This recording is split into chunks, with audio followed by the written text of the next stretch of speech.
Kaze banywanyi bacu bakunzi bacu mudukurikirana muri impande zino z'isi twongeye kubaha ikaze muri kino kiganiro c'ano makuru aho tugiye kubabwira ibivugwa kandi mu gihugu c'Uburusiya aho tugiye kubabwira cane cane kw'ijambo Perezida Vladimir Putin agiye gushikiriza Abarusiya n'abakunzi muri rusange ndetse tubabwire n'ivyo yavuze ku bijanye n'ibihano Uburusiya bwafatiwe.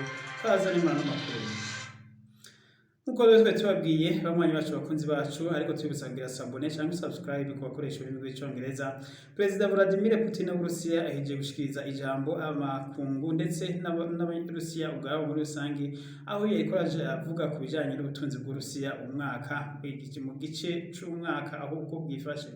Vladimir Putin rero arashima cyane gose uko ubutunzi bw'Uburusiya bwifashe aho yavuze ko ubutunzi bw'Uburusiya bwifashe neza cyane gose atakibazo na kimwe bafise kubijanye n'ubutunzi avuga ndetse kw'ifaranga ryabo ryaduze agaciro ku bice ngo 4% ndetse akavuga ko ari intambwe ikomeye cyane gose akavuga ngo aho yavuze ngo abakeba babo bari bazi ko igihugu c'Uburusiya kigiye guhura n'ivyago ku bihano bagifatiye aho bavuga ngo bari biteze ko ifaranga ryacu bitagaciro n'ibindi ngo bari bazi ko tugiye kuza turasegereza tuzagusoma ibintu hirya no hino ngo ariko rero ngo kubwo imigabo n'imigambi twari twateguye ndetse ngo na politike nziza twashizemo ngo byatumye ifaranga ryacu ridata agaciro ndetse ngo bituma ngo Abarusiya bongera kuronka amafaranga mu biga vyabo ngo amafaranga yahora aja mu bindi bihugu ndetse ngo Abarusiya rero uyu mwaka bakaba barabashoboye kubika amahera menshi muri kino gice ngo aruta ayo bari barabitse mu myaka iheze aho yavuze ko Uburusiya umwaka bwongeje mu giga cago amahera angana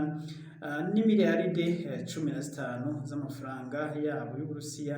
Aya mahera rero akaba ari yongereye kuko bahora bafise nko mu gihe nk'iki. Ibi rero Uburusiya arabishima ngo ni intambwe ikomeye cyane gose ahubwo ibihugu by'Uburayi ndetse n'ibihugu na Amerika ubwayo yafatiye ibihano Uburusiya ngo nibo yaje avuga ngo ibino bihugu byadufatiye ibihano ngo ahubwo ubu nibo ubwabo ariko barumva ngo ico bakoze ngo kuko ngo mu bihugu byabo ngo abantu benshi ngo nta kazi bafise. Yavuze cyane yavuze kuri Amerika yavuze ngo ubu ngo abanyamerika benshi ngo nta kazi bafise barashomereye ngo ndetse ngo n'ubutunzi bwabo ngo bwifashe nabi.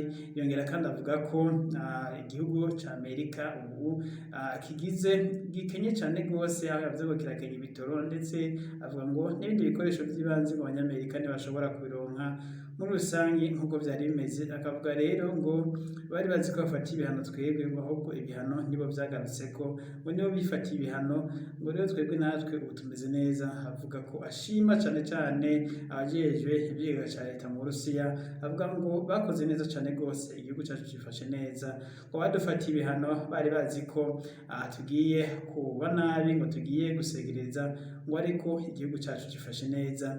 Avuga ko ndetse biteze ko ubutunzi bwabo bugiye kuduga incuro ngo zishika 5% ndetse anavuga ko Abarusiya ubu bameze neza kuko ngo ivyo bahora ivyo kuzerinze ubu babihagaritse wasigaye bikorera ibintu ubwabo. Iri rero ni mwijambo Perezida Vladimir Putin ahejeje kuvuga aho yari kwavuga ku bijanye n'ubutunzi bw'ibihugu uko bwifashe inyuma y'ibihano Uburusiya bwafatiwe n'ibihugu vyinshi. Avuga ati abadufatiye ibihano nibo bafatiye ibihano abanyagihugu babo ndetse avuga ati abanyagihugu b'Uburayi n'abanyagihugu ba Amerika ubu bari mu kaga gakomeye cyane gose kuko benshi batagifise ubuzi na cyane abari bafise ubuzi kubikomoka mu Burusiya.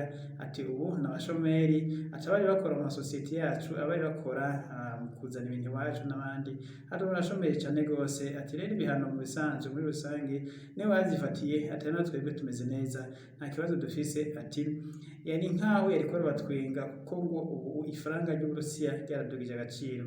Aya n'amajambo rero Perezida Vladimir Putin yavuze aho asa n'utwenga ibihugu by'Uburayi na Amerika ko ibiciro by'ubuzima byaduze hejuru. Avuga ngo ibidandazwa nka byose muri ibyo bihugu byabo byaraduze mu gihe mu gihugu c'Uburusiya hoho ibidandazwa byagumye ku giciro byariko ndetse ngo bimwe bija munsi kubera bimwe byahora bigenda muri ibyo bihugu ariko ubu Abarusiya ari bo babikoresha. Ngo rero ngo ni ikintu ciza cyane gose mu gihugu c'Uburusiya. Igihugu c'Uburusiya na kimwe kirigera gitakaza ngo ahubwo ibyo bihugu vyafatiye ibihano Uburusiya ivyo vyatakaje.